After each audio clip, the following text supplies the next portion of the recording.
Hello दोस्तों, स्वागत है आपका मेरे यूट्यूब चैनल में। तो दोस्तों, जो आज का हमारा जो क्लास है वो क्लास 8th की जो आपकी भूगोल की जो पाठ्य पुस्तक है जिसका नाम है संसाधन एवं विकास। ठीक है, इसका चैप्टर नंबर 2, हम चैप्टर नंबर 1 लास्ट क्लास में पढ़ चुके थे। ठीक है, चैप्टर नंबर 1 आपको याद होगा कौन सा था, वो चैप्टर नंबर 1 था हमारा संसाधन। ठीक है, ये हम लास्ट क्लास में डिस्कस कर चुके थे। तो हमने संसाधन के बारे में क्या क्या जाना था ये आपको याद होगा। मैंने संसाधनों के बारे में आपको बताया था कि संसाधन क्या होते हैं, संसाधन कहते किन्हें हैं, है ना। ये आपको याद है संसाधन किन्हें कहते हैं। वो चीज़ें जो हमारे लिए उपयोगी होती हैं वो क्या कहलाती हैं बच्चों, संसाधन कहलाती हैं, जिनका कोई मूल्य होता है। ठीक है, वो क्या है, संसाधन, जो हमारी लाइफ को ईजी बनाती हैं। फिर हमने संसाधनों में बच्चों क्या जाना था कि संसाधन कितने प्रकार के हैं। तो संसाधन होते थे 3 प्रकार के, आपको याद है, प्राकृतिक संसाधन, और एक थे मानव निर्मित संसाधन, और अगला क्या था बच्चों, एक मानव जो है वो खुद भी क्या है बच्चों, एक संसाधन है। ठीक है, क्योंकि मानव के पास में क्या होता है, अपना एक ज्ञान होता है, अपनी एक टेक्नोलॉजी होती है, उसकी वजह से मानव जो है प्राकृतिक संसाधनों को मानव निर्मित संसाधनों में कन्वर्ट कर पाता है या परिवर्तित कर पाता है। तो हमने ये सब लास्ट क्लास में बच्चों हमने सीखा था। अभी हम इसी क्लास को, इसी सीरीज को आगे बढ़ाते हुए अभी हम पढ़ने जा रहे हैं अपना चैप्टर नंबर 2। तो चैप्टर नंबर 2 होगा भूमि, मृदा, जल, प्राकृतिक वनस्पति और वन्यजीव संसाधन। ये सब क्या है बच्चों, आप बता सकते हो ये किसके उदाहरण हैं। ये सारे उदाहरण हैं बच्चों प्राकृतिक संसाधन के। तो अभी हम प्राकृतिक संसाधन को और थोड़ा सा डीप में पढ़ेंगे। ठीक है बच्चों, तो अभी हमारा चैप्टर नंबर 2 क्या है, ये वाला जो कि है भूमि।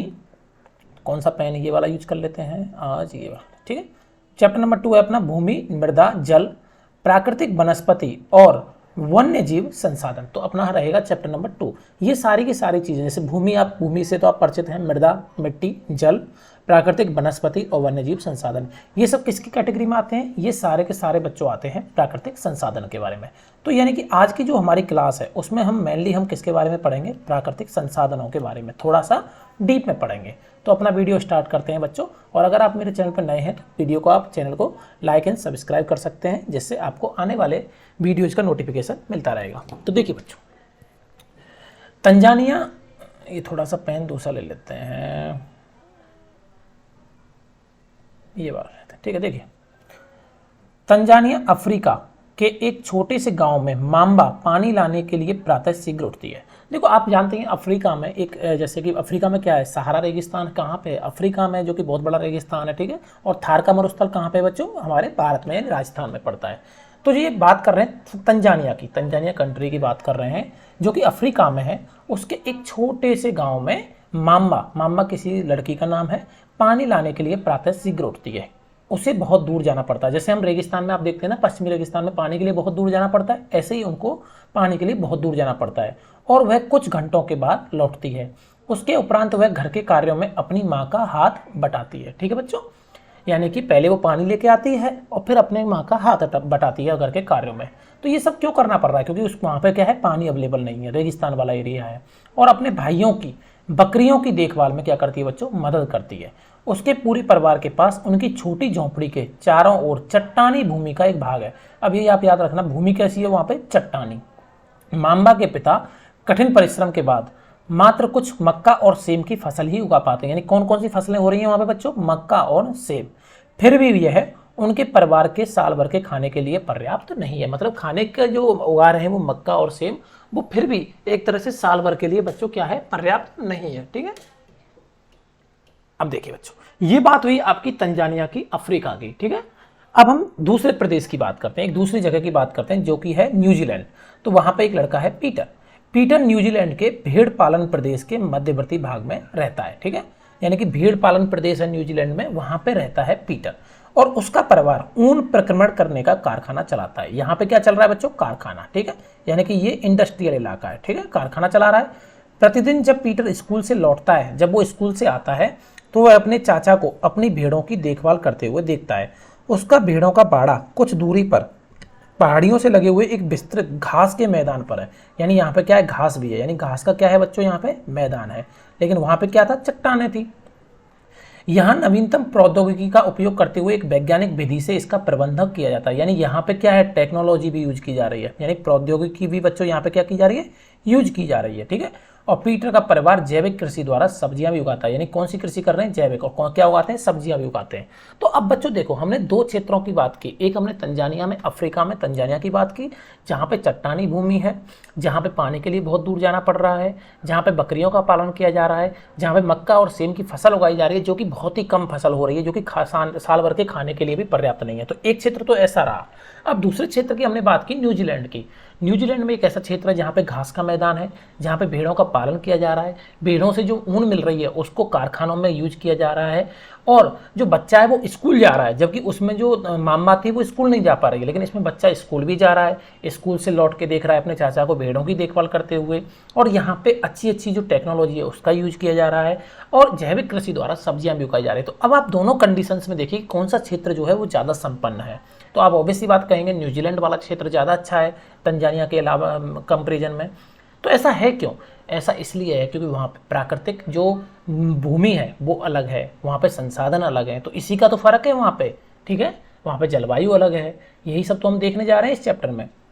तो देखो बच्चों, माम्बा और पीटर विश्व के दो भिन्न स्थानों पर रहते हैं, ये तो हमको समझ में आ गया, और उनके जीवन व्यतीत करने में बहुत अंतर है, ये भी हमको समझ में आ रहा है कि दोनों का जीवन अलग तरह का है। यह विभिन्नता भूमि की गुणवत्ता, मृदा, जल, प्राकृतिक वनस्पति, प्राणियों और प्रौद्योगिकी के उपयोग की भिन्नता के कारण है। तो ये भिन्नता क्यों है? आप इसका आंसर दे सकते हो, क्योंकि भूमि की गुणवत्ता अलग है दोनों जगह। एक जगह चट्टानी भूमि है, एक जगह पर घास के मैदान है, इस तरह की उपजाऊ भूमि है। जल अलग है, वहाँ पे जल अवेलेबल नहीं है, जहाँ घास के मैदान है वहाँ पे जल तो अवेलेबल होगा ही होगा। ठीक है, प्राकृतिक वनस्पति, प्राणी और टेक्नोलॉजी वहाँ पे तंजानिया में यूज नहीं कर रहे हैं, लेकिन यहाँ पे टेक्नोलॉजी का भी यूज हो रहा है। तो इस सब की वजह से ये जो है भिन्नता उनके जीवन में जो है आती है। ठीक है, अब आप देखोगे कि जो विश्व की 90% जनसंख्या है वो भूमि क्षेत्र के 30% भाग पर ही रहती है। यानी वर्ल्ड की जो 90% जनसंख्या है वो केवल 30% भाग पर ही सिमट के रहती है, भूमि के 30% भाग पे। ठीक है, बाकी जो 70% भाग है वो तो कोई काम का ही नहीं है। वहाँ पे क्या है कि या तो विरल जनसंख्या रहती है या फिर वो निर्जन है। ठीक है ना, जैसे सहारा रेगिस्तान में बहुत कम लोग रहते हैं, थार मरुस्थल में बहुत कम लोग रहते हैं। तो यानी कि एक, अब आपने अपने इंडिया को ले लीजिए, इंडिया की जो जनसंख्या आप देख रहे हो वर्ल्ड की सेकंड मोस्ट टॉप पे आते हैं हम जनसंख्या में, लेकिन 17% जनसंख्या है हमारे वर्ल्ड की, तो वो एक छोटे से भाग में रहती है कि नहीं रहते इंडिया में। तो ऐसे ही कहा जा रहा है कि जो वर्ल्ड की 90% जनसंख्या है वो भूमि क्षेत्र के 30% भाग पे ही बसी हुई है। ठीक है, अब बात करते हैं भूमि के बारे में। अब हम एक एक संसाधन की बात करते हैं बच्चों। ठीक है, एक एक हम संसाधन के बारे में थोड़ा डिटेल में बात करते हैं। तो हम सबसे पहले पढ़ेंगे भूमि। देखो, भूमि से तो आप परिचित होंगे नहीं, भूमि क्या होती है। सभी महत्वपूर्ण जो प्राकृतिक संसाधन है उनमें भूमि भी शामिल है। यानी भूपृष्ठ के कुल क्षेत्रफल का लगभग 30% भाग भूमि है। यानी कि भूपृष्ठ का जो क्षेत्रफल है, कुल क्षेत्रफल जो भूपृष्ठ का है उसका केवल 30% भाग, यानी लगभग 30% भाग पे क्या है? भूमि है। यही नहीं, इस थोड़े से प्रतिशत के सभी भाग आवास योग्य नहीं है। यानी ये 30% जो प्रतिशत पे भूमि है, इस 30% के भी सारे भाग ऐसे नहीं है जिन पे आप रह सकते हो, उसमें से कुछ भाग पे आप रह भी नहीं सकते। मुख्यतः भूमि और जलवायु के भिन्न भिन्न लक्षणों के कारण विश्व के विभिन्न भागों में जनसंख्या का वितरण असमान पाया जाता है। आप जानते हैं, मैंने अभी आपको बताया ना कि जो भूमि है और जो जलवायु है उसके जो भिन्न भिन्न लक्षण है, जैसे ध्रुव है, ध्रुवों पर क्या है? ठंड रहती है। अंटार्कटिका में चले जाइए आप, आर्कटिक रीजन में चले जाइए, वहाँ पे क्या हमेशा ठंड रहती है, बर्फ रहती है, तो वहाँ रह ही नहीं सकते ना, वहाँ पे विषम परिस्थितियाँ रहने के लिए। तो अब इसी बात है, वहाँ पे जनसंख्या का जो वितरण होगा वो क्या होगा? असमान होगा। मैदानी क्षेत्रों में जनसंख्या ज़्यादा निवास करती है, आपको पता ही है। ऊबड़ खाबड़ स्थलाकृति, पर्वतों के तीव्र ढाल, जलाक्रांत संभावित निम्न क्षेत्र, जलाक्रांत मतलब जहाँ पे बाढ़ आती है, वो संभावित निम्न क्षेत्र, मरुस्थल क्षेत्र और सघन वन क्षेत्र सामान्यतः विरल अथवा निर्जन है। इन क्षेत्रों पर क्या है? जनसंख्या कम रहती है। कहाँ पे? जहाँ पे ऊबड़ खाबड़ होंगे, पर्वतों के ढाल होंगे। ऑब्वियसली बात है, पर्वतीय ढाल पर्वतों में तो कम जनसंख्या रहती है ना, आपने देखा होगा, घूमने गए होंगे तो। मरुस्थल में भी कम रहते हैं, और जहाँ पे सघन वन होते हैं वहाँ पे भी लोग कम रहते हैं। उर्वर मैदानों और नदी घाटियों में कृषि के लिए उपयुक्त भूमि उपलब्ध है, इसलिए ये स्थान विश्व के सघन बसे हुए क्षेत्र है। आप जानते हैं, जहाँ पे मैदानी क्षेत्र होगा, जहाँ पे जमीन होगी उपजाऊ, जहाँ पे नदी घाटियों वाला क्षेत्र होगा, जहाँ पे कृषि के लिए उपजाऊ भूमि होगी, वहाँ पे लोग रहना ज़्यादा पसंद करते हैं। तो वो स्थान जो है वो विश्व के सघन बसे हुए क्षेत्र हैं। चलो बच्चों, अब आगे चलते हैं। अब बात करते हैं भूमि के उपयोग की। तो हमने एक भूमि संसाधन के बारे में जाना, भूमि संसाधन क्या है। फिर अब हम बात करते हैं कि भूमि का उपयोग क्या होता है। तो देखो बच्चों, भूमि का उपयोग विभिन्न कार्यों के लिए किया जाता है, जैसे कि कृषि के लिए, वानिकी बनन के लिए, खनन के लिए, सड़कों और उद्योगों की स्थापना, इन सब के लिए क्या चाहिए? भूमि चाहिए। ठीक है, साधारणतः इसे भूमि का उपयोग कहते हैं, यानी भूमि उपयोग कहते हैं। क्या आप माम्बा और पीटर के परिवारों के भूमि उपयोग के विभिन्न तरीकों की सूची बना सकते हैं? आप बता ही सकते हैं। उन्होंने कारखाने लगा रखे हैं, उसने भेड़ों का पालन कर रहे हैं, वो बकरी का पालन कर रहा है, तो ये सब आप बता सकते हैं। जो भूमि का उपयोग है वो भौतिक कारकों द्वारा निर्धारित किया जाता है। यानी जो भूमि का आप किस तरह से उपयोग करोगे, यहाँ पे कारखाने बनाओगे, यहाँ पे आप रहने की जगह, रहने के लिए घर बनाओगे, यहाँ पे आप खेती करोगे, यहाँ पे आप वन करोगे, यहाँ पे आप खनन करोगे, ये किस पर डिपेंड करता है? ये डिपेंड करता है कि वहाँ पे क्या तो स्थलाकृति है, यानी कि स्थलाकृति का मतलब ये कि पहाड़ है, कि पठार है, कि मैदानी इलाका है, और वहाँ पे मृदा कैसी है, मिट्टी कैसी है, अच्छी मिट्टी है तो खेती करोगे। जलवायु कैसी है वहाँ की, वहाँ पे खनिज पाए जा रहे हैं कि नहीं पाए जा रहे, खनिज पाए जाएंगे तो खनन करोगे आप। वहाँ पे जल की उपलब्धता कैसी है, जल कितना उपलब्ध है, तो उस हिसाब से क्या होता है, एक भूमि का जो उपयोग है वो डिसाइड होता है कि वहाँ पर आप क्या करने वाले हैं। तो जैसे स्थलाकृति, मृदा, जलवायु, खनिज और जल की उपलब्धता, ये सब डिसाइड करते हैं कि आप भूमि का उपयोग किस तरीके से करने वाले हैं। मानवीय कारक जैसे जनसंख्या और प्रौद्योगिकी भी भूमि उपयोग प्रतिरूप के महत्वपूर्ण निर्धारक हैं। सही बात है, कहीं पे जनसंख्या ज़्यादा होगी तो हो सकता है कि उस जगह पे आप खेती के लिए, रहने के लिए यूज करोगे। टेक्नोलॉजी जिस तरीके से बढ़ती जाती है उसी हिसाब से आप भूमि का उपयोग भी करने लग जाते हैं। अब आगे बढ़ते हैं बच्चों। देखो, स्वामित्व के आधार पर, स्वामित्व का मतलब होता है कि मालकाना हक, किसी चीज़ पर आपका हक होगा। तो स्वामित्व के आधार पर भूमि को निजी भूमि और सामुदायिक भूमि में बांटा जाता है। यानी भूमि को दो तरीके से बांटा गया है। एक होती है बच्चों निजी भूमि, जैसे आपका खुद का घर होगा, जो घर है वो किस पे बना हुआ है, आपकी निजी भूमि पे बना हुआ है, उस भूमि के आप मालिक हैं। और एक होती है बच्चों सामुदायिक भूमि। सामुदायिक भूमि का मतलब होता है कि जिसका जो स्वामित्व होता है, जिसका जो मालिकाना हक होता है वो एक समुदाय के हाथ में होता है। जैसे आपके जिस गाँव में रहते होंगे वहाँ पे पंचायत भवन होंगे, चारागाह होंगे, ठीक है, शमशान घाट होंगे, ये सब जो है ये सब क्या कहलाते हैं बच्चों, सामुदायिक भूमि भी बने होते हैं। स्कूल होते हैं, ये सब क्या है, सामुदायिक भूमि है। ठीक है, तो जो निजी भूमि है उसका व्यक्तियों के स्वामित्व में होती है, जबकि जो सामुदायिक भूमि है वो समुदाय के स्वामित्व में होती है। सामान्य रूप से इसका उपयोग समुदाय से संबंधित व्यक्तियों के लिए किया जाता है, जैसे चारा, फलों, नट या औषधीय बूटियों को एकत्र करना। इसी सामुदायिक भूमि को साझा संपत्ति संसाधन भी कहते हैं। तो साझा संपत्ति संसाधन क्या हो जाएगा, सामुदायिक भूमि। अब आगे बढ़ते हैं बच्चों। जनसंख्या और उनकी मांग सदैव बढ़ती रहती है। आप तो जानते हैं बच्चों, जैसे जैसे जनसंख्या बढ़ेगी, जैसे जैसे क्या होगी, लोगों की मांग बढ़ेगी, लेकिन जो हमारे संसाधन है वो तो सीमित हैं, वो तो सीमित ही है ना। जैसे भूमि की बात करें तो भूमि भी तो क्या है, सीमित है, लेकिन जनसंख्या बढ़ती जा रही है। इसीलिए तो आजकल क्या हो रहा है, आप देख रहे हैं शहरों में जाओगे, रहने के लिए जगह नहीं है, मतलब बिल्डिंग की बिल्डिंग बनी हुई है, एक के ऊपर एक, एक के ऊपर एक। तो वो क्या है कि जनसंख्या बढ़ रही है लेकिन भूमि तो फिक्स है। तो ऐसा ही होता है कि जनसंख्या और उनकी मांग तो सदैव बढ़ती रहती है, लेकिन भूमि की उपलब्धता क्या होती है बच्चों, सीमित होती है। स्थान के अनुसार भूमि की गुणवत्ता में भी अंतर होता है। अब जैसे जैसे जगह चेंज होती है, जैसे जैसे आप देखोगे आपके गांव में हो सकता है भूमि किसी और टाइप की हो, आपके गांव से 20 किलोमीटर ऊपर चले जाओगे भूमि अलग टाइप की हो जाएगी। तो वैसे वैसे क्या है, भूमि की गुणवत्ता भी बदलती जाती है जगह के स्थान के आधार पर।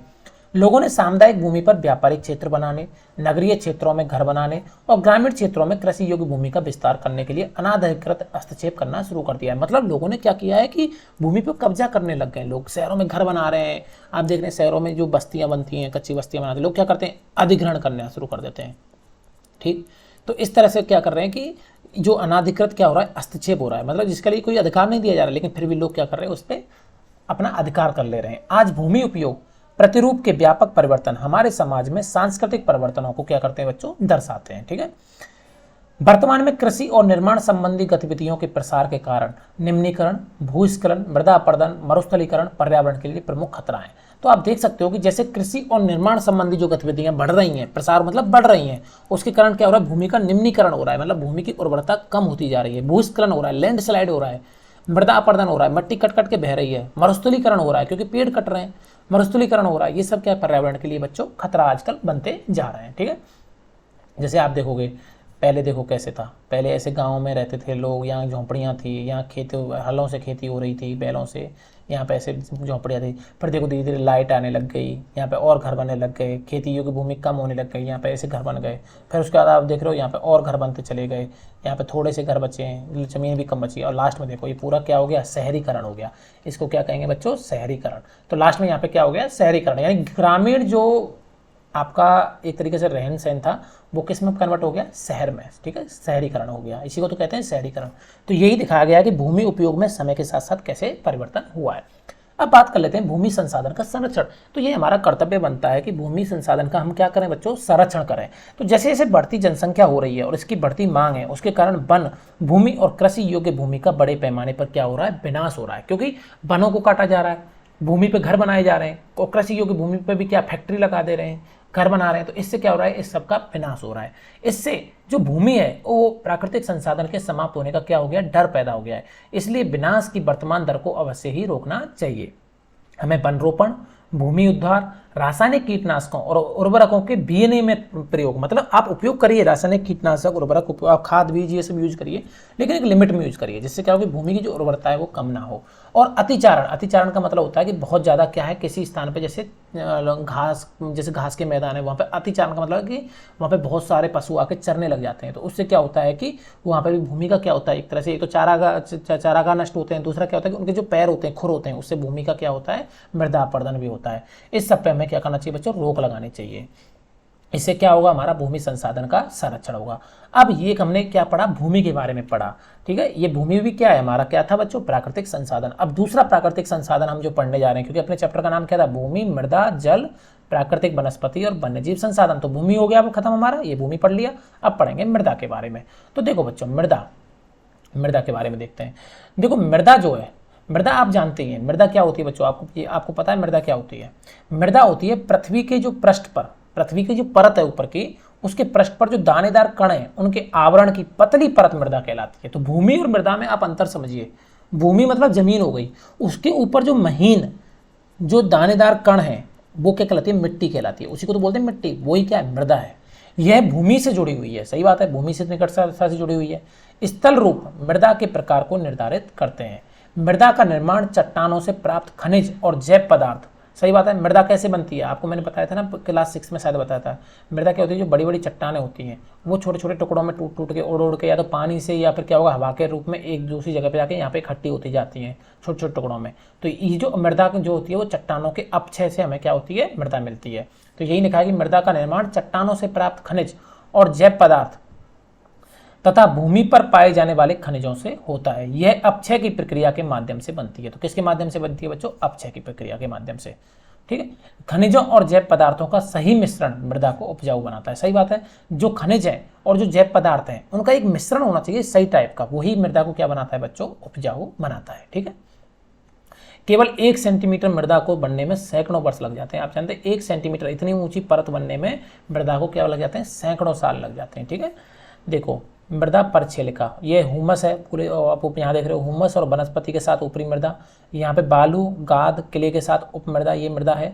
ये अपक्षयित चट्टानी पदार्थ हैं, ठीक है। और ये सबसे लास्ट में नीचे नीचे क्या है, जनक चट्टान है, जिनमें से ये बनी है, ठीक है। तो ये मृदा के वो बनाए हैं, ठीक है। मृदा के पार्ट बताए गए ऊपर, जैसे मृदा ऐसे ऊपर नीचे जाओगे ना, आप खोदते जाते हो ना, कभी कभी नीचे नीचे कठोर आती जाती है, ऐसे ये मृदा के उसने टाइप बताया, ठीक है। अब देखो बच्चों, हम थोड़ा सा इसको पढ़ लेते हैं। ये थोड़ा सा दिया हुआ है भूस्खलन, आप अपनी बुक में देखिए भूस्खलन दिया है। तो भूस्खलन को बच्चों इंग्लिश में बोलते हैं लैंडस्लाइड, ठीक है। आपने सुना होगा बहुत सारी खबरें, जैसे शायद इस साइड में क्या बोलते हैं, ये आपका हिमाचल प्रदेश साइड में, यहाँ पे क्या लैंडस्लाइड बहुत होते रहते हैं, ठीक है। जहाँ पे पर्वतीय इलाका होता है वहाँ पे लैंडस्लाइड होते ही हैं, और आजकल कुछ ज़्यादा भी हो रहे हैं। तो ये लैंडस्लाइड भूस्खलन जो होता है, ये भूस्खलन को सामान्य रूप से सैल, मलबा या ढाल से गिरने वाली मिट्टी के बहुत बृहत संचलन के रूप में परिभाषित किया गया है। मैं इसको थोड़ा सा बड़ा कर देता हूँ आपके लिए समझना है। देखो भूस्खलन जो होता है, भूस्खलन मतलब लैंडस्लाइड जो होता है, उसको क्या बोला जाता है, सामान्य रूप से जो सैल है, सैल मतलब चट्टाने हैं, मलबा है, या ढाल से गिरने वाली जो मिट्टी है उसके बृहत मतलब बड़े बड़े संचलन के रूप में, मतलब बहुत सारी मृदा एक साथ क्या हो रही है, बह रही है, जैसे आप यहाँ देख रहे हो इस तरह से ये बह के आ गई इधर। तो ये क्या कहलाता है, लैंडस्लाइड। ये प्राय भूकंप, बाढ़ और ज्वालामुखी के साथ घटित होते हैं। मतलब जनरली क्या होगा, जैसे भूकंप आ गया सडनली, या बाढ़ आ गई, या फिर ज्वालामुखी फूट गया कहीं पे, तो उसके साथ में ये क्रिया होती है लैंडस्लाइड की। लंबे समय तक भारी वर्षा होने से भी क्या हो जाता है बच्चों, भूस्खलन हो जाता है। यह नदी के प्रवाह को कुछ समय के लिए क्या कर सकता है, अवरुद्ध कर देता है। नदी अवरुद्धता के अचानक फूट पड़ने से निचली घाटियों के आवासों में क्या आता है, विध्वंस आ जाता है। नदी कहीं होकर बह रही है, अब उसमें भूस्खलन हो गया तो वहाँ में मिट्टी आ गई, तो नदी का प्रवाह रुक जाएगा, तो नदी दूसरी जगह से होकर बहने लगी जहाँ पे लोग रह रहे हैं, तो उससे क्या होगा बच्चों, विध्वंस हो जाता है, वहाँ पे विनाश आ जाता है। पहाड़ी भूभाग में भूस्खलन एक मुख्य और विस्तृत रूप से फैली प्राकृतिक आपदा है। मतलब पहाड़ी क्षेत्रों में तो ये प्राकृतिक आपदा है जो होती रहती है, जो प्राय जीवन और संपत्ति को आघात पहुंचाती है और चिंता का एक मुख्य विषय है। तो हमने किसके बारे में जाना बच्चों, भूस्खलन। एक वस्तु स्थिति अध्ययन, हिमाचल प्रदेश के किन्नौर जिले में रेकांग पीओ के निकट पंजी गांव में बड़े भूस्खलन के कारण राष्ट्रीय मार्ग, यानी ये नेशनल हाईवे 22 की बात कर रहे हैं, की पुरानी हिंदुस्तान तिब्बत सड़क का 200 मीटर तक का भाग क्या हो गया, नष्ट हो गया, यानी कि पूरी सड़क ही नष्ट हो गई 200 मीटर तक। यह भूस्खलन पणजी गांव में तीव्र विस्फोटन द्वारा हुआ था। विस्फोटन के कारण ढाल का यह कमजोर क्षेत्र नीचे गिर गया, जिसके कारण सड़क और गांव के आसपास के क्षेत्र को क्षति पहुंची थी। पणजी गांव को किसी संभावित मानव विनाश से बचाने के लिए पूर्ण रूप से क्या कर दिया गया था, खाली करा दिया गया था। ठीक है, अब बात करते हैं न्यूनीकरण क्रियाविधि। न्यूनीकरण क्रियाविधि मतलब इसको कम कैसे किया जा सकता है, यानी भूस्खलन से जो होने वाले नुकसान है उसको आप कम कैसे कर सकते हो उससे भी, क्योंकि रोक तो आप सकते नहीं हो, लेकिन इससे होने वाले विनाश को आप कम कर सकते हो। तो इसका यह है कि जो वैज्ञानिक प्रविधि है उसके विकास से हमें समझने की शक्ति मिली है कि जो भूस्खलन है उत्पन्न होने के कौन कौन से कारक हैं और उनका प्रबंधन कैसे कर रहा है। तो भूस्खलन को रोकने की कुछ प्रविधियां बताई गई हैं, जैसे भूस्खलन प्रभावित क्षेत्रों का मानचित्र बनाकर इसमें प्रभावित होने वाले स्थानों को इंगित करना। इस प्रकार इन क्षेत्रों को आवास बनाने के लिए छोड़ा जा सकता है। जैसे कि भूस्खलन होने वाला, जैसे ये पहाड़ है, आपको पता है कि यहाँ पे गाँव बसाना सेफ नहीं है, तो आप इस क्षेत्र को मानचित्र में बना दोगे और बोलोगे यहाँ पे आवास योग्य जमीन नहीं है, क्योंकि यहाँ पे कभी भी भूस्खलन हो सकता है। भूमि को खिसकने से बचाने के लिए प्रतिरोधी दीवार, यहाँ पे आप बोल सकते हो यहाँ एक दीवार बना दो, जिससे भूमि को यहाँ से खिसल के आएगी तो यहीं तक जमा हो जाएगी। दूसरा हो सकता है भूस्खलन को रोकने का सबसे प्रभावी तरीका है वनस्पति आवरण में वृद्धि। एक तरीका है कि यहाँ पे आप क्या करो, वन लगा दो, ठीक है, जिससे क्या होगा, इसका भूस्खलन को रोका जा सकता है, जिससे मृदा अपरदन रुकता है ना। ऐसे सतही अपवाह और झरना प्रवाहों के साथ साथ भूस्खलन की गतिशीलता को नियंत्रित करने के लिए पृष्ठीय अपवाह नियंत्रण उपाय कार्यान्वित किए गए हैं।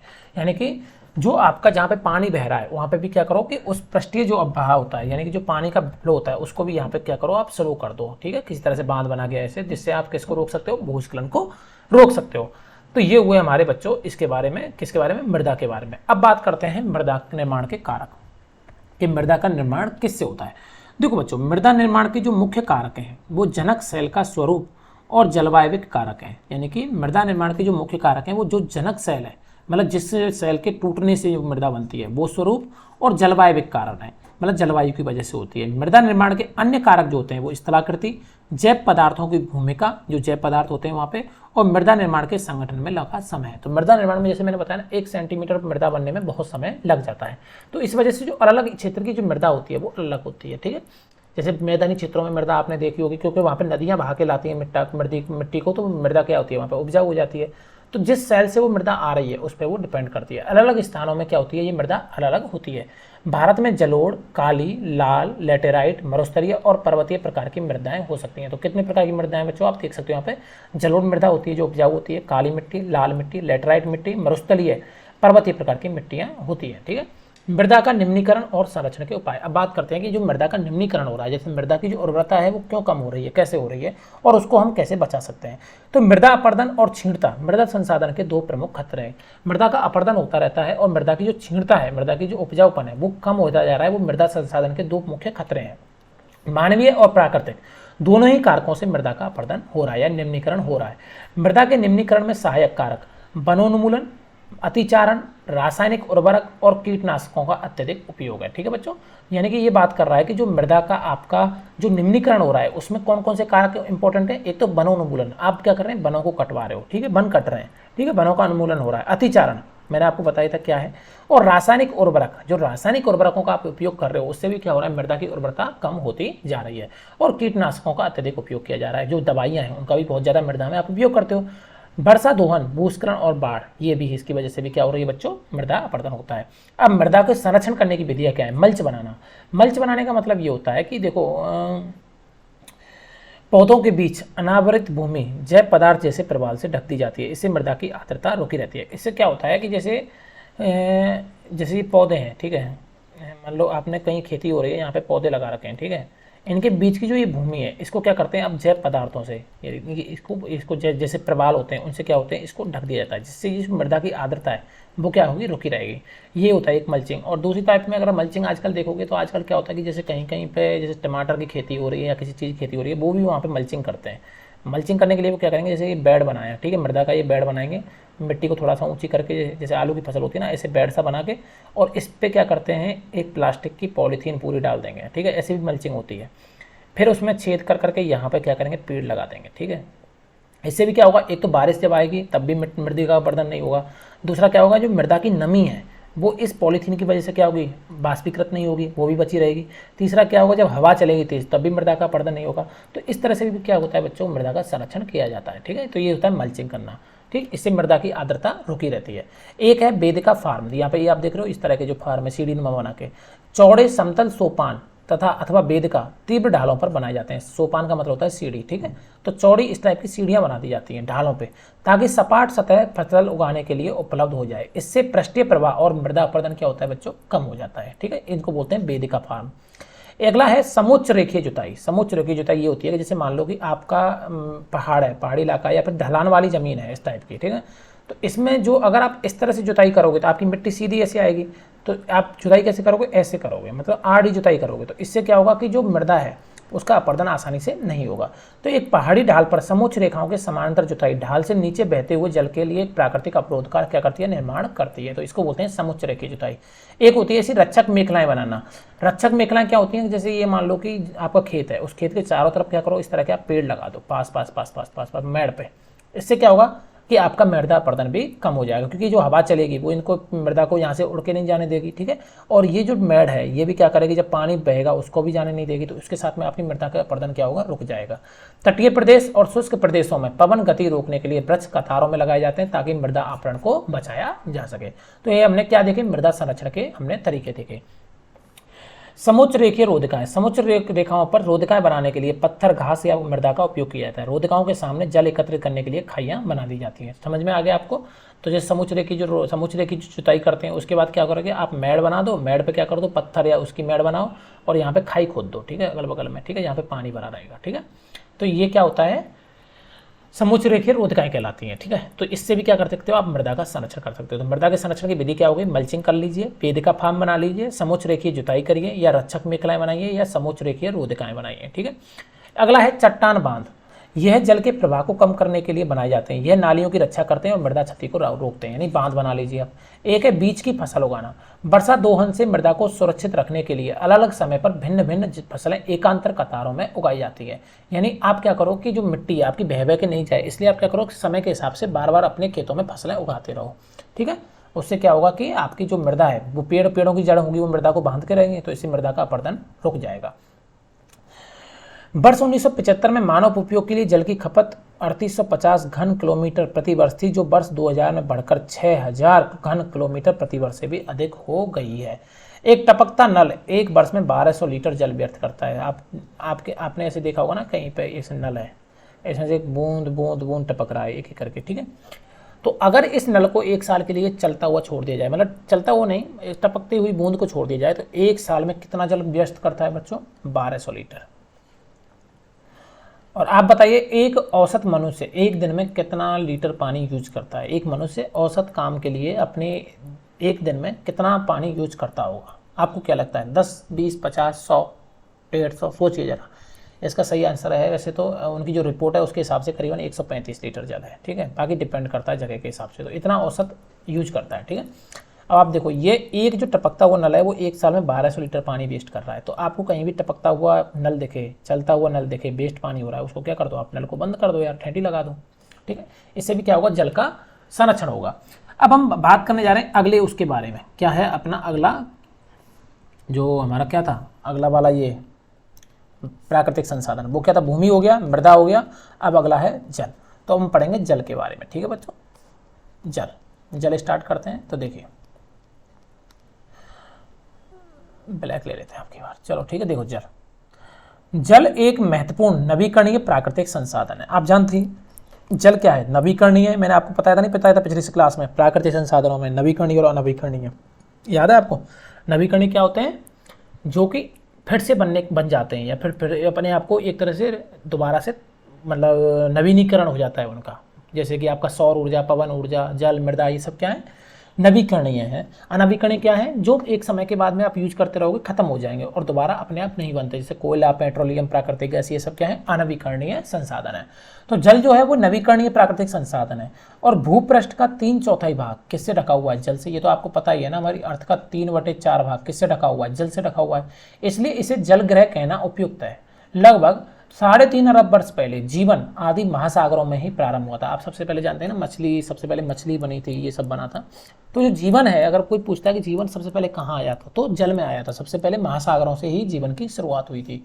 यद्यपि आज भी महासागर पृथ्वी की सतह के 2/3 भाग को ढके हुए और विविध प्रकार के पौधों और जंतुओं को मदद करते हैं। महासागरों का जल कैसा है? लवणीय। ये मैं आपको क्लास 6 में शायद पढ़ा चुका हूँ, ज्योग्राफी में शायद 6th या 7th में, कि महासागरों का जल कितना है बच्चों? लवणीय। और लवणीय जल आप जानते हैं जिसमें लवणों की मात्रा अधिक होती है, यानी जो जल खारा होता है, पीने के लिए उपयुक्त नहीं होता।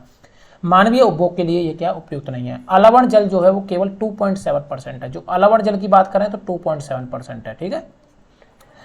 और इसका लगभग 70% भाग बर्फ की चादरों और हिमानियों के रूप में अंटार्कटिका, ग्रीनलैंड और पर्वतीय प्रदेशों में पाया जाता है। यानी इसका भी 70% भाग जो है वो कहाँ पे पाया जाता है? अंटार्कटिका, ग्रीनलैंड और पर्वतीय प्रदेशों में बर्फ की चादर और हिमानियों के रूप में पाया जाता है। अपनी स्थिति के कारण ये मनुष्य की पहुंच के बाहर है। आप तो जानते हैं ये इस जगह पे पाया जाता है कि तो वहाँ पहुंच ही नहीं सकता मनुष्य। केवल 1% अलवण जल उपलब्ध है। यानी कि कितना जल उपलब्ध है? 1% जल उपलब्ध है पीने के लिए, अलवणीय जल, और वह मानव उपभोग के लिए उपयुक्त है। यह भौम जल नदियों और झीलों के पृष्ठीय जल के रूप में और वायुमंडल में जलवाष्प के रूप में, यानी ये जो 1% की बात कर रहे हैं ये किसके रूप में है? जो भूमि में के अंदर जल है, नदियों में जो है और झीलों में, और जो वायुमंडल है उसमें जो जल है वो टोटल कितना है बच्चों? 1% है टोटल जल का जो हमारी पृथ्वी पर मौजूद है। औसतन एक नागरिक प्रतिदिन लगभग 150 लीटर, हम जो बात कर रहे थे ना 135, वो कितना है बच्चों? 150 लीटर है, ठीक है। ये आप ध्यान रखिएगा। औसतन एक आदमी वही 150 लीटर, 135 इतना लीटर यूज करता है, ठीक है। जैसे पीने के लिए बात करें तो एक आदमी एक दिन में 3 लीटर यूज करता है, खाना बनाने के लिए 4 लीटर, नहाने के लिए उसको करीबन 20 लीटर पानी चाहिए, शौचालय फ्लशिंग के लिए 40 लीटर पानी चाहिए, वस्त्र धोने के लिए उसको 40 लीटर पानी चाहिए, बर्तन धोने के लिए 20 लीटर चाहिए और बागवानी करने के लिए 23 लीटर चाहिए, ठीक है। तो इस हिसाब से औसतन 150 लीटर पानी यूज करता है एक आदमी। अब वो डिपेंड करता है कि आप किस जगह रह रहे हो, तो आप इसमें से कुछ चीज़ें ऊपर नीचे कर सकते हो। तो ये औसत एक बताया गया है, ठीक है। भारतीय नागरिक इतना यूज करता है एक दिन में। इसलिए अलवणीय जल पृथ्वी का सबसे अधिक मूल्यवान पदार्थ है, क्योंकि जो पृथ्वी पर जो पूरा जल है उसका 1% भाग ही कैसा है? अलवणीय जल है, जो हमारे पीने योग्य है। तो इसलिए ये कहना तो वो एक तरह से अतिशयोक्ति नहीं होगी कि जो अलवणीय जल है वो पृथ्वी का सबसे अधिक मूल्यवान पदार्थ है। पृथ्वी पर जल ना तो बढ़ाया जा सकता है और ना ही घटाया जा सकता है, आप तो ये जानते ही है ना। इसकी कुल मात्रा स्थिर रहती है। ऐसे बोलते हैं ना कि एक मान लो कि ऐसे बचपन में बोलते हैं ना कि मान लो समुद्र में दिन रात बरसात होती रहे तो क्या समुद्र का जो लेवल है वो बढ़ेगा? नहीं बढ़ेगा ना बच्चों, क्योंकि देखो जो बरसात हो रही है, जो बारिश हो रही है, जो बादल हैं वो कहाँ से बन रहे हैं? समुद्र के पानी से बन रहे हैं। समुद्र का पानी जब वाष्पित होता है तभी तो बारिश होती है। तो जहाँ से पानी बादल बढ़ रहे हैं वहीं पे बरस रहे हैं, तो ऐसे क्या लेवल बढ़ेगा? लेकिन फिर भी बोलते हैं समुद्र का लेवल बढ़ता है। यार वो इसलिए बढ़ रहा है क्योंकि जो ध्रुवों की बर्फ है वो पिघल रही है ग्लोबल वार्मिंग की वजह से, ठीक है। उसकी वजह से समुद्र का लेवल बढ़ रहा है, ठीक है।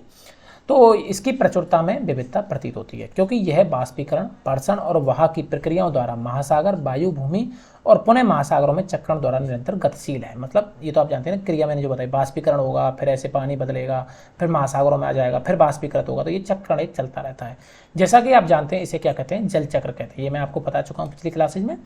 मनुष्य जल की बड़ी मात्रा का उपयोग न केवल पीने और धुलाई में करता है वरन उत्पादन प्रक्रिया में करता है। ऑब्वियस सी बात है कि पीने की आप एक बहुत बड़ी प्रक्रिया का उपयोग केवल आप पीने के लिए या फिर धुलाई में नहीं कर रहे हो, कपड़े धोने के लिए, वरना उत्पादन प्रक्रिया में भी कर रहे हो ना। आप जानती हो ना, विद्युत उत्पादन के लिए जल का उपयोग हो रहा है, भोजन के लिए बनाने में उपयोग हो रहा है, आपकी फसलों के लिए उपयोग हो रहा है, मतलब बहुत जगह क्या हो रहा है? जल का उपयोग हो रहा है। कृषि में हो रहा है। जल कृषि, उद्योग और बांधों के जलाशयों के माध्यम से विद्युत उत्पादन करने में भी प्रयोग किया जाता है। जल स्रोतों के सूखने अथवा जल प्रदूषण के कारण अलवणीय जल की आपूर्ति की कमी के मुख्य कारक बढ़ती जनसंख्या, भोजन, नकदी फसलों की बढ़ती मांग, बढ़ता नगरीकरण और बेहतर होता जीवन स्तर है। तो इसकी वजह से क्या हो रहा है? अलवणीय जल की कमी होती जा रही है। तो ये हुई हमारी समस्याएं। अब बात करते हैं जल उपलब्धता की समस्याएं। देखो बच्चों, जल उपलब्धता की समस्याओं के बारे में बात करते हैं। विश्व के कई प्रदेशों में जल की कमी है, सही बात है। अधिकांश अफ्रीका में मैंने बात की ना आपको, सहारा का जो रेगिस्तान है, ठीक है, वहाँ पे क्या है? जल की कमी है। पश्चिमी एशिया, ठीक है, पश्चिमी एशिया की बात कर लीजिए, वहाँ पे भी है। दक्षिणी एशिया, ठीक है, पश्चिमी संयुक्त राज्य अमेरिका के भाग, उत्तरी पश्चिमी मैक्सिको, दक्षिण अमेरिका के भाग और संपूर्ण ऑस्ट्रेलिया अलवणीय जल की आपूर्ति की कमी का क्या कर रहे हैं बच्चों? सामना कर रहे हैं। यानी ऐसा कोई भी प्रदेश है वो इससे अछूता नहीं है जहाँ पे जल की कमी नहीं हो। यानी अफ्रीका में बात कर लीजिए, या फिर एशिया के पश्चिमी भाग की बात कर लीजिए, या फिर आप दक्षिणी भाग की बात कर लीजिए एशिया की, या फिर संयुक्त राज्य अमेरिका जो यूएस है उसका जो पश्चिमी भाग है वहाँ पर बात कर लीजिए, या फिर मैक्सिको का जो पश्चिमी भाग है वहाँ पर बात कर लो, दक्षिण अमेरिका के भाग की बात कर लो, यानी ऑस्ट्रेलिया की बात कर लो। पूरे ऑस्ट्रेलिया में ये क्या है कि अलवणीय जल की कमी हो रही है। ये देश ऐसे जलवायु प्रदेशों में स्थित हैं जहाँ पे अक्सर सूखा पड़ता है, उनमें जलाभाव की अधिक समस्या बनी रहती है। इस प्रकार जल का अभाव मौसमी अथवा वार्षिक वर्षण में विविधता के परिणाम स्वरूप हो सकता है, अथवा अति उपयोग और जल स्रोतों के संदूषण के कारण भी जल का अभाव हो सकता है। सही बात है। हो सकता है कि आपके पास जल उपलब्ध हो लेकिन आप बहुत ज़्यादा उपयोग कर रहे हो, आप जल स्रोतों का प्रदूषण कर रहे हो, उसकी वजह से भी क्या हो सकता है बच्चों, जलों का जो है अभाव हो सकता है। जैसे आप ये देख रहे हो, ये यमुना है, क्या कंडीशन हो रही है दिल्ली में, आप देखिए यमुना की कैसी कंडीशन है। यमुना नदी बाहित मल, औद्योगिक बहिस्राव एवं कचरे के कारण क्या हो रही है, प्रदूषित हो रही है पूरी यमुना। जल संसाधनों का संरक्षण, आज के विश्व में शुद्ध और पर्याप्त जल स्रोतों तक पहुंचना एक बड़ी समस्या बन गई है। ठीक है, इस क्षीण होते संसाधन के संरक्षण के लिए हमें कदम उठाने चाहिए। यद्यपि जल एक नवीकरणीय संसाधन है, ये आप जानते हैं जल एक नवीकरणीय संसाधन है, लेकिन फिर भी इसका जो अति उपयोग है और प्रदूषण इसे उपयोग के लिए क्या कर देते हैं बच्चों, अनुपयुक्त बना देते हैं। अशोधित या आंशिक रूप से शोधित बाहित मल, कृषि रसायनों का विसर्जन और जल निकायों में औद्योगिक बहिस्राव जल के प्रमुख प्रदूषक हैं। यानी कि जल को कौन प्रदूषित कर रहा है, यानी कि आप बिना शोधित किए जो मल है, मल मूत्र है, उसको आप इनमें बहा दे रहे हो, ठीक है, नदियों में। आप रसायनों का विसर्जन कर रहे हो, कृषि जो रसायन होते हैं। आप जल निकायों में क्या, जो औद्योगिक जो उद्योग इंडस्ट्री लगी हुई है, वहाँ से जो प्रदूषण आ रहा है, वहाँ उसका जो रसायन केमिकल्स आ रहे हैं, उनको आप नदियों में नालों में बहा दे रहे हो। इससे भी क्या हो रहा है बच्चों, आपका जो पीने योग्य जल है उसका क्या हो रहा है, एक तरह से कमी हो रही है। इसमें शामिल नाइट्रेट धातुएं पीड़कनाशी जल को प्रदूषित कर देते हैं। इनमें से अधिकांश रसायन अजैव निम्नीकरण होने के कारण जल द्वारा मानव शरीर में भी पहुंच जाते हैं। इन प्रदूषकों को जल निकायों में छोड़ने से पूर्व बहिस्रावों को उपयुक्त विधि से क्या करना चाहिए, शोधित करना चाहिए, और उससे क्या हो सकता है, जल प्रदूषण को हम नियंत्रित कर सकते हैं। ये आप जानते हैं बच्चों, कौन सी सिंचाई होती है, ये बहुत जगह पे यूज की जाती है, ड्रिप सिंचाई, है ना, आप जानते होंगे ना, पानी के बचाव के लिए आजकल करते हैं ना, बहुत जगह पे होती है ड्रिप सिंचाई। इसको क्या बोलते हैं, स्प्रिंकलर बोलते हैं। ऐसे ये ठक ठक ठक ऐसे करके और ऐसे चलता रहता है, और ऐसे पानी फव्वारा चलता रहता है, चारों तरफ घूमता भी रहता है। आपने शायद पार्क वार्क में ये सब देखा होगा, इसको स्प्रिंकलर बोलते हैं। वन और अन्य वनस्पति आवरण धरातलीय प्रवाह को मंद करते हैं। ठीक है, आप जानते हैं कि वन हो गए या वनस्पति का जो आवरण है, वो धरातल पे जो प्रवाह हो रहा है जल का, उसको क्या करते हैं, मंद कर देते हैं, धीमा कर देते हैं, और भूमिगत जल को पुनः पूरित करते हैं। और उससे क्या होगा, पानी क्या होगा, धीरे धीरे भूमि में रिसता रहेगा। जल संग्रहण पृष्ठीय प्रभाव को बचाने की दूसरी विधि है। जल रिसाव को कम करने के लिए खेतों को सिंचित करने वाली नहरों को ठीक से क्या करना चाहिए, पक्का करना चाहिए। रिसाव और बाष्पीकरण से होने वाली जल क्षति को रोकने के लिए क्षेत्र की स्प्रिंकलरों से क्या करनी चाहिए, सिंचाई करनी चाहिए, अधिक प्रभावी विधि है। बाष्पीकरण की अधिक दर वाले शुष्क प्रदेशों में सिंचाई की ड्रिप अथवा टपकन विधि बहुत उपयोगी होती है। सिंचाई की इन विधियों को अपनाकर बहुमूल्य जल संसाधन को क्या किया जा सकता है, हमें संरक्षित किया जा सकता है। ठीक है, और हम क्या कर सकते हैं, घर पर छत की जो वर्षा जल होता है उसको भी हम क्या कर सकते हैं बच्चों, संग्रहण कर सकते हैं। वर्षा जल संग्रहण कहलाता है, यानी कि जो छत की जो वर्षा जल होता है उसको भी संग्रहण करना क्या कहलाता है, वर्षा जल संग्रहण। औसतन 2 घंटे की वर्षा का एक दौर 8000 लीटर जल बचाने के लिए काफी है। यहाँ तक आ गए, अब हम आगे चलते हैं। प्राकृतिक वनस्पति और वन्य जीवन। तो हमने किसके बारे में पढ़ा बच्चों, भूमि पढ़ ली, मृदा पढ़ ली, जल पढ़ ली, वनस्पति। अब हम पढ़ेंगे वनस्पति और वन्य जीव। ठीक, देखो स्कूल के बच्चे हस्तशिल्प प्रदर्शनी में घूम रहे थे। प्रदर्शनी की वस्तुएं देश के विभिन्न विभिन्न भागों से एकत्रित की गई थी। आपने भी कहीं प्रदर्शनी देखी होंगी जहाँ पे ऐसे होता है ना, हैंडलूम और जो हाथ से बनाई हुई चीज़ें होती हैं उनकी क्या होती है, प्रदर्शनी लगती है। तो प्रदर्शनी की वस्तु में जो देश के भिन्न भिन्न भागों से अच्छी अच्छी वस्तुएं क्या की जाती हैं, इकट्ठी की जाती हैं। मुन्ना ने एक थैला हाथ में उठाया और उत्साह से कहा, यह एक सुंदर हैंडबैग है। अध्यापिका ने कहा, हाँ, यह किससे बना हुआ है, जूट से बना हुआ है। क्या आप उन 2 टोकरियों, दीप छत्रों और कुर्सियों को देखते हैं, वे बेंत और बांस की बनी हुई हैं। भारत के पूर्वी और उत्तर पूर्वी नॉर्थ ईस्ट आदि प्रदेशों में बांस प्रचुर मात्रा में पैदा किया था। मैं आपको बता दूं कि जो नॉर्थ ईस्ट है, ठीक है, वहाँ पे बच्चों बांस की खेती होती है। ठीक है, बांस वहाँ पे बहुत पाया जाता है, तो इसलिए इसने कहा कि जो पूर्वी और जो उत्तर पूर्वी नॉर्थ ईस्ट प्रदेश हैं उनमें बांस प्रचुर मात्रा में पैदा किया जाता है। वहाँ पे जितनी भी चीज़ें बच्चों बांस से बना लेते हैं वो लोग। जैसी रेशमी स्कार्फ देखकर उत्साहित थी। यह खूबसूरत स्कार्फ देखो। अध्यापिका ने स्पष्ट किया कि रेशम कीटों से प्राप्त किया जाता है जो शहतूत के पेड़ों पर पाले जाते हैं। यानी रेशम तो आप जानते हैं ना, ये देखो ये कीड़ा आप देख रहे हो, ये रेशम का कीड़ा है। इसकी जो पूंछ है, यहाँ से रेशम निकलता है, उससे क्या होता है कि रेशम के कपड़े बनाए जाते हैं, बहुत महंगे होते हैं। बच्चे समझ गए कि पौधे हमें, और इस विधि को शायद सेरीकल्चर बोलते हैं, I think, I am not wrong, then इसको सेरीकल्चर बोलते हैं बच्चों, है ना, रेशम का पालन जो होता है जो शहतूत के पेड़ों पर पाले जाते हैं। बच्चे समझ गए कि पौधे हमें अनेक विभिन्न उत्पाद प्रदान करते हैं जिनका उपयोग हम अपने दैनिक जीवन में भी करते हैं। ठीक है, अब देखो बच्चों, प्राकृतिक वनस्पति और वन्य जीवन केवल स्थलमंडल, जलमंडल और वायुमंडल के बीच जुड़े एक सक्रिय क्षेत्र में पाए जाते हैं। आपको मैं सारी क्लास 6 में ही पढ़ाया हूँ, जैव मंडल ये सब पढ़ाया था। देखो प्राकृतिक वनस्पति और वन्य जीवन है वो कहाँ मिलता है, जहाँ पे आपको जल होगा, स्थल होगा, जमीन होगी रहने के लिए, वायुमंडल होगा, वहाँ पे उन सबका एक जो सकरा क्षेत्र है जहाँ पे तीनों चीजें मिलती हैं उसको हम क्या बोलते हैं बच्चों, जैव मंडल। वहीं पर ये सब चीजें पाई जाती हैं। ठीक है, जिसे हम कहते हैं जैव मंडल। जैव मंडल में सभी जीवित जातियां जीवित रहने के लिए एक दूसरे से परस्पर संबंधित और निर्भर रहती हैं। इस जीवन आधारित तंत्र को पारितंत्र कहते हैं। ये भी हम लास्ट पिछली क्लासेज में पढ़ चुके हैं, ठीक है, पारितंत्र कहते हैं। वनस्पति और वन्य जीव बहुमूल्य संसाधन है। पौधे हमें इमारती लकड़ी देते हैं, प्राणियों को आश्रय देते हैं, ऑक्सीजन उत्पन्न करते हैं जिससे हम सांस लेते हैं, फसलों को उगाने के लिए आवश्यक मृदा की हमारी सुरक्षा करते हैं। कौन? पौधे। रक्षक मेखला के रूप में कार्य करते हैं, भूमिगत जल के संग्रह में सहायता करते हैं, हमें फल, लेटेक्स, तारपीन का तेल, गोंद, औषधीय पौधे और कागज प्रदान करते हैं। ये सब कौन है? पौधे। ये सब पौधों के उपयोग हैं जो आपके अध्ययन के लिए अत्यधिक आवश्यक होते हैं। पौधों के असंख्य उपयोग हैं, उनमें से आप कुछ और जोड़ सकते हैं। ठीक है बच्चों। वन्य जीवन के अंतर्गत जंतु, पक्षी, कीट एवं जलीय जीव रूप आते हैं। उनसे हमें दूध, मांस, खाल और ऊन प्राप्त होती है। ये किनसे प्राप्त होती है? वन्य जीव जंतुओं से।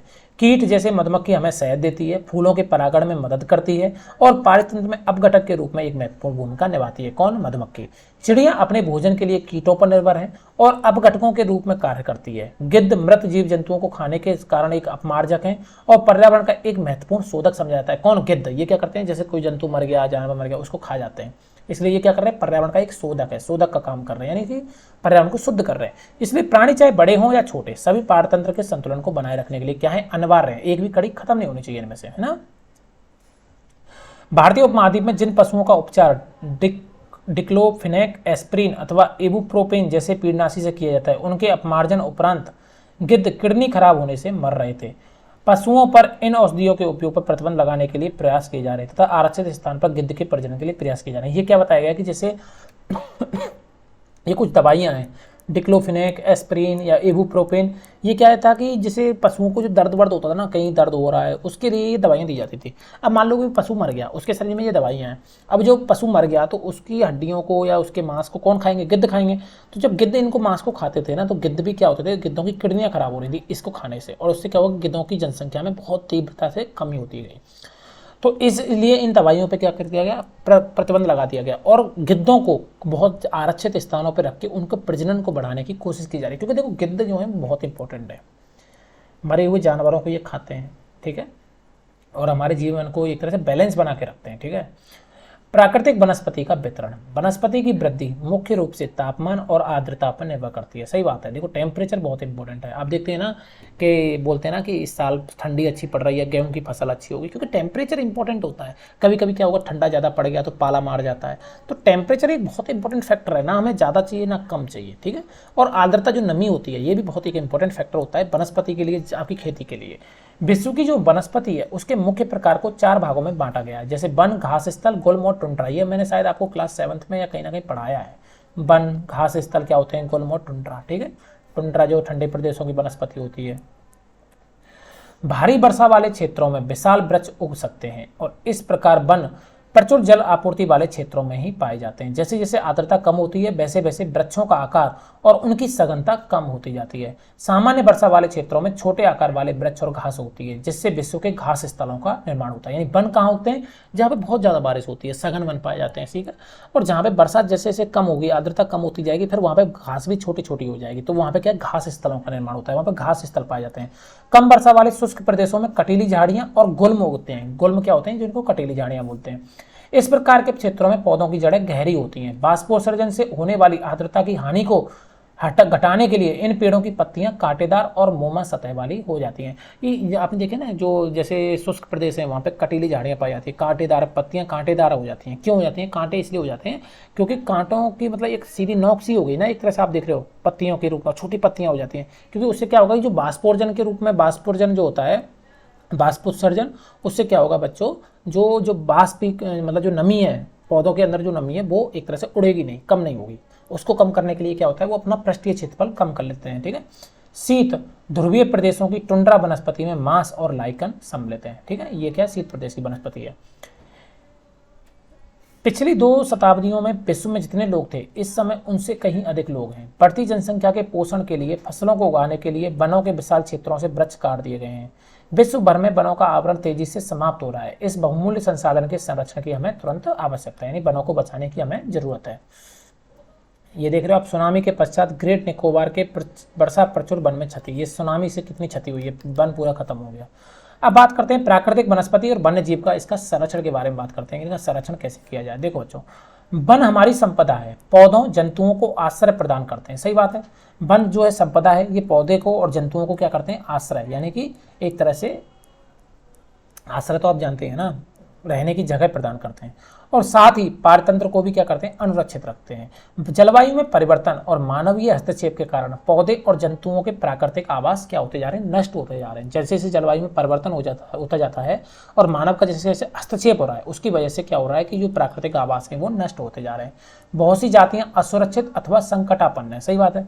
कुछ लुप्त होने के कगार पे भी है, कुछ यानी कि लुप्त भी हो रही है। वनोन्मूलन, मृदापर्दन, निर्माण कार्य, दावानल। दावानल क्या होता है बच्चों, आप जानते हैं, दावानल का मतलब होता है जो भीषण आग लगती है ना जंगलों में, उसको बोलते हैं दावानल, ठीक है। और भूस्खलन में से कुछ मानव और प्राकृतिक कारक हैं जो मिलकर इन महत्वपूर्ण प्राकृतिक संसाधनों के लुप्त होने की प्रक्रिया को क्या कर रहे हैं, बढ़ावा दे रहे हैं। आज की मुख्य चिंताओं में से एक अनाधिकार शिकार करने की संख्या का भी बढ़ना है, जिससे कुछ खास प्रजातियों की संख्या क्या हो रही है, कम होती जा रही है। पशु खाल, चमड़ा, नाखून, दांत और पंखों के साथ साथ सींगों के एकत्रीकरण और गहन कानूनी व्यापार के लिए जंतुओं का क्या किया जा रहा है, शिकार किया गया है। इनमें से कुछ जंतु चीता, शेर, हाथी, ब्लैक बक, मगरमच्छ, दरियाई घोड़ा, हिम तेंदुआ, शुतुरमुर्ग और मोर, मतलब इनका क्या किया जाता है, शिकार किया जाता है। चीता का हो गया, शेर का हो गया, हाथी का, मतलब इनके खाल बाल है, चमड़ा है, दांत हैं, पंजे हैं, सींग हैं, इन सब के लिए क्या करते हैं लोग, इनका शिकार करते हैं, और उससे इनकी क्या हो रही है, जनसंख्या कम होती जा रही है। इनका संरक्षण जागरूकता बढ़ाकर किया जा सकता है। राष्ट्रीय उद्यान, वन्यजीव अभ्यारण्य, जैव मंडल निश्चय हमारी प्राकृतिक वनस्पति और वन्यजीव को सुरक्षित रखने के लिए बनाए जाते हैं। सक्रिय घाटी, झील और आर्द्र भूमि का संरक्षण मूल्यवान संसाधन नष्ट होने से बचाने के लिए क्या है बच्चों, आवश्यक है। ये ब्लैक बक आप देख रहे हो, काला सींग, काला जो वो है हिरन टाइप का, इसके सींगों के लिए, ऐसे आपने देखो मूवियों में दिखाते हैं ऐसे सींग वाले, तो इसके सींगों को ले जाते हैं लोग, खाल को ले जाते हैं, तो इनका क्या शिकार करते हैं। तो इनके शिकार की जरूरत नहीं है लोगों को, हमें जागरूक करना होगा कि इनका शिकार करने से कुछ नहीं होगा, ठीक है। आप अपने जीवन यापन के लिए कुछ और तरीके ढूंढिए, या फिर सरकार को हो सकता है कि जो इनका शिकार करते हैं उनके लिए कुछ स्थायी रोजगार की व्यवस्था करनी चाहिए, जिससे लोग इनका शिकार ना करें। देखो, प्रतिबंध लगाना कोई सोल्यूशन नहीं है, ठीक है। आपको ये देखना होगा कि लोग उसका शिकार कर क्यों रहे हैं, रीजन क्या है। लोग अपने जीवन यापन के लिए कर रहे हैं, ठीक है, कोई मौज मस्ती के लिए तो कर नहीं रहा, जीवन यापन के लिए कर रहे हैं, तो ऑब्वियस सी बात है कि उनको एक बेहतर जीवन आप खुद सरकार को देना चाहिए। सरकार उनको अपना एक बेहतर जीवन देगी तो ऑब्वियस सी बात है लोग उनका शिकार नहीं करेंगे। तो इस तरह की स्कीम चलानी चाहिए, जो वन्य जीवन में रहते हैं या जो वनों के पास रहने वाले लोग हैं उनके जीवन यापन के लिए कुछ सरकार को स्कीम चलानी चाहिए, ठीक है। मेरा तो ये मानना है। बाकी देखते हैं, यदि प्रजातियों की सापेक्ष संख्या को भंग ना किया जाए तो पर्यावरण में संतुलन बना रहता है, सही बात है। एक संख्या है, एक बैलेंस नंबर है, उसको आपको क्या करना चाहिए, बैलेंस रखना चाहिए, ठीक है।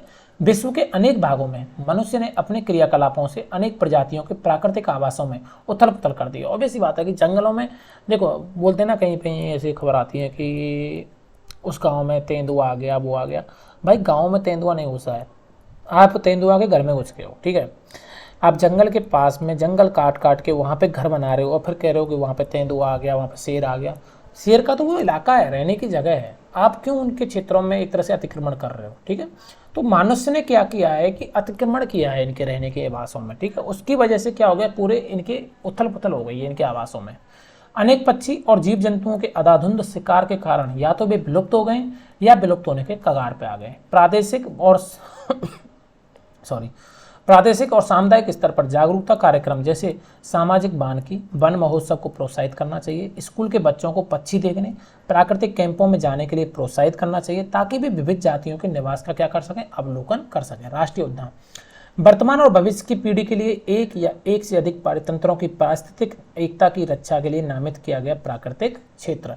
मतलब राष्ट्रीय उद्यान, नेशनल जो आपके उद्यान होते हैं उनको इसलिए बनाया जाता है ताकि क्या है कि मतलब वहाँ पे एक तरह से आप इंटरफेयर नहीं कर सकते इन लोगों की लाइफ में, जो जंगल या वहाँ पे पेड़ नहीं काट सकते, ये सब नहीं कर सकते। जंगलों में जानवरों के रहने के लिए ये एक तरह से राष्ट्रीय उद्यान बनाए गए, वन्य जीव अभ्यारण्य इस टाइप के। बहुत से देश पक्षियों और पशुओं को मारने और उनके व्यापार करने के विरुद्ध हैं। भारत में शेर, चीता, हिरण, भारतीय सारंग और मोर को मारना क्या है बच्चों, अवैध है, आप जानते हैं। एक अंतर्राष्ट्रीय परिपाटी CITES, the convention of international trade in endangered species of wild fauna and flora की स्थापना की गई है। ये आप याद रख लीजिएगा, ठीक है। The convention of international trade in endangered species of wild fauna and flora, जिससे प्राणियों और पक्षियों की अनेक जातियों की सूची तैयार की है। इस सूची में दिए गए सभी पक्षी और प्राणियों के व्यापार करने पर क्या लगाया गया? प्रतिबंध लगाया गया है। पौधे और प्राणियों का संरक्षण प्रत्येक नागरिक का नैतिक कर्तव्य है, यानी ये प्रत्येक नागरिक का क्या है? कर्तव्य है। ठीक है, ये देखो काजीरंगा नेशनल राष्ट्रीय उद्यान में हाथियों का झुंड है। ठीक है, ये मैंने विजिट किया हुआ है, काजीरंगा असम में है। यहाँ पे ऐसे ही ये काजीरंगा जनरली आप याद रखना फेमस है एक सींग वाले गैंडे के लिए। वहाँ पे जो गैंडे पाए जाते हैं वो एक सींग वाला गैंडा पाया जाता है। ठीक है, वहाँ पे हाथी की सवारी की जाती है, हाथी पे बैठ के आप देख सकते हो वन्य जीव अभ्यारण्य को। ठीक है, तो ये सब हो गया आपका चैप्टर नंबर 2। इसमें ये आप देख लीजिएगा, ये CITES जो हम बोल रहे थे, the convention of international trade in endangered species of wild life, wild fauna and flora, सरकारों के बीच एक अंतर्राष्ट्रीय समझौता है। इसका उद्देश्य यह सुनिश्चित करना होता है कि वन्य प्राणी और पौधों के नमूनों के अंतर्राष्ट्रीय व्यापार से उनके जीवन को कोई खतरा नहीं है। मोटे तौर पर पशुओं की 5000 जाति और पौधों की 28,000 जातियां रक्षित की गई हैं। भालू, डॉल्फिन, कैक्टस, प्रवाल, आर्किड और एलो को ऐसे कुछ उदाहरण हैं। आजकल देखोगे आप भालू कुछ नहीं, मैं शायद मुझे बचपन का याद है कि हमारे गांव में जब पहले ऐसे खेल खिलाने वाले मदारी वदारी आते थे वो भालू लेके आते थे, लेकिन आजकल भालू देखने को नहीं मिलते। भालू देखे ही जाने पता नहीं बहुत टाइम हो गया, जू में भी नहीं देखा मैं तो काफ़ी टाइम से। आपने देखा हो तो पता नहीं। तो ये सब क्या है कि इनको बचाना है इनको। ठीक है, इनकी जनसंख्या आजकल क्या है? कम होती जा रही है।